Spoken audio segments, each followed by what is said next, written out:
बिस्मिल्लाहिर्रहमानिर्रहीम। अस्सलाम वालेकुम। आज हम बनाएंगे नमकीन सवैयाँ। बच्चे और बड़े इसे बड़े शौक़ से बाज़ार से लेके खाते हैं, तो लिहाजा आज हमने इसे घर में बनाया है। चलें आए आप भी हमारे साथ सीखें कि हम इसे कैसे बनाते हैं। इसके लिए लिया हमने तकरीबन 1 पाव बेसन, इसको अच्छी तरह छान लिया। अब इसमें half tea spoon baking soda शामिल किया, हाफ़ टी स्पून तकरीबन इसमें दड़ा मिर्च शामिल की, 1 टीस्पून नमक, थोड़ा सा ज़ीरा पाउडर और थोड़ी सी रेड चिली पाउडर शामिल किया। अब इस सारे चीज़ों को मिक्स करना है और इसमें पानी शामिल करना है ताकि ये थोड़ा गाढ़ा सा अमेज़ा हमने बनाना है। पानी थोड़ा थोड़ा करके शामिल करना है, यकदम ज़्यादा पानी नहीं शामिल कर देना। अब इस मेज़े को अच्छी तरह फेंटते जाना है ताकि इसमें से जो है ना बेसन जो है वो अच्छी तरह मिक्स हो जाए और इसमें कोई गुठली बाकी ना रहे।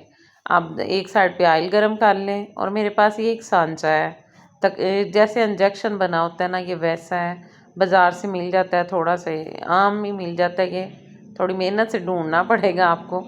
अब इसके साथ मैंने ये कढ़ाई में जो है वो सवैयाँ डाली हैं, यानी वो बेसन जो है ना वो इस सांचे के ज़रिए डाल दिया ताकि ये सवैयों की शक्ल में बन जाए। तो इसके साथ साथ अगर आप हमारे चैनल पर नए हैं तो प्लीज़ मेरे चैनल को सब्सक्राइब करें और मेरी वीडियो को लाइक एंड शेयर करें ताकि हम मज़ीद अच्छी वीडियोस आपके लिए ला सकें। देखिए जी, इस तरह सारी जो सवैयाँ इसमें हमने डाल दी हैं सांचे के साथ।